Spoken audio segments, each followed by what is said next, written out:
Nicole writes in and she says, I have always been curious about yoga. What is the Christian view of this form of exercise, and does it really have its origins in evil? Can engaging in such a form of exercise adversely affect our spiritual health? Well, the truth is yoga is a form of meditation in the Hindu religion, and some of the mantras they give you, you're actually saying prayers to Vishnu and Krishna, and you're not even aware of it. The idea of stretching is great. I think stretching before you exercise is fine, and they have some stretches that are part of the yoga regime, which are very good for you. But when you get into that other stuff and you're into a higher consciousness and you're supposed to merge your spirit into the ever-present God, and God's everywhere, it's a form of pantheism. It gets really spooky, and I just don't think you ought to be engaged in yoga. But in terms of stretching, by all means, stretch. While the New Hampshire legislature has also voted in favor of gay marriage, but Pat, the governor there, still isn't sure if he will approve that bill. We haven't taken this to its ultimate conclusion. You got polygamy out there. How can we rule that polygamy is illegal when you say that homosexual marriage is legal? What is it about polygamy that's different? Well, polygamy was outlawed because it was considered immoral according to biblical standards. But if we take biblical standards away in homosexuality, well, what about the other? And what about bestiality? And ultimately, what about child molestation and pedophilia? How can we criminalize these things at the same time have constitutional amendments allowing same-sex marriage among homosexuals?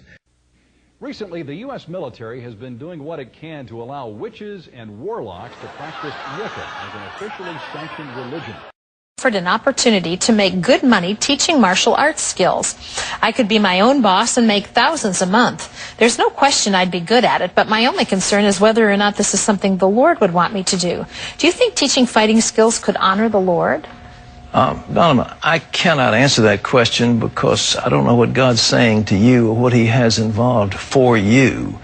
Look at somebody like Chuck Norris, for example. Chuck is a karate expert and started little schools for inner city kids to teach them all kinds of grace and self-discipline and respect.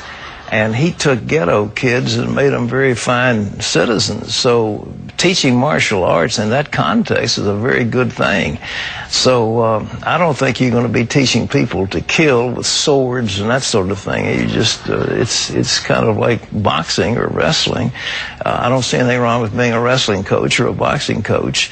But if you get into that business where those who are involved in martial arts before they start are actually inhaling some demon spirit, and some of them do that, by the way, that enormous strength comes about not from a human source, but from a demonic source. You don't want to have anything to do with any of that. So I'll leave it to you, but it's a question of, are you going to help little kids get out of the ghetto like Chuck Norris does, or are you going to teach rich people how to hurt their friends? All right? Okay. Homosexual legislators in the two largest West Coast states are pushing hard for the gay agenda. In Washington, they're aiming to make it the first state after Massachusetts to legalize same-sex marriage. In California, they've passed SB 777, a law they say will protect gays, bis, and transgenders from discrimination in the public schools. But opponents say it's an attempt to actually force-feed those lifestyles to students. There's going to be a mandate implicit within this. To bring in pro-homosexual propaganda throughout the curriculum materials, the textbooks, the instruction, the programs. That's what the law is requiring. Guys may come in and use the women's bathroom, and who knows what they may be thinking. Pat, this is a calamity of cataclysmic proportions. I'm sure it's the worst thing that's happened since the tsunami, and it's a mess, Pat. Well, if all those buildings are down, I understand more are fallen than are standing. It may be a blessing in disguise. There might be a massive rebuilding of that country. Is that possible? Veteran journalist Britt Hume is taking some heat for comments he made on this week's Fox News Sunday broadcast. The subject of Tiger Woods came up, and Britt had some advice for him. He's said to be a Buddhist. I don't think that faith offers the kind of forgiveness and redemption that is offered by the Christian faith. So my message to Tiger would be, Tiger, turn to the Christian faith, and you can make a total recovery and be a great example to the world. Britt Hume speaks from experience. His son Sandy committed suicide more than 10 years ago, and Britt has said that recommitting his life to Christ made a big difference in dealing with that tragedy. As you might expect, though, the politically correct talking heads on TV are critical of Britt Hume's comment. One cable host this morning called it ridiculous. And it reminds me of what the Apostle Paul said, that the word of the cross is foolishness to those who are perishing. He also said, professing themselves to be wise, they became fools and exchanged the glory of the immortal God for the image of people and animals. In that first year, we shared a lot of dreams and hopes, and I felt like we were in that honeymoon phase for that entire year, which culminated in a mission experience that we were both so excited about, a mission to Haiti, a mission trip to Haiti together. It was what we always dreamed about. But something happened on that trip that they were not prepared for. What we weren't prepared for was the spiritual darkness that was everywhere around us. We would be driving down the street and see a band of voodoo people practicing right there. I think we could have evolved from horses. Understood that Darwin taught.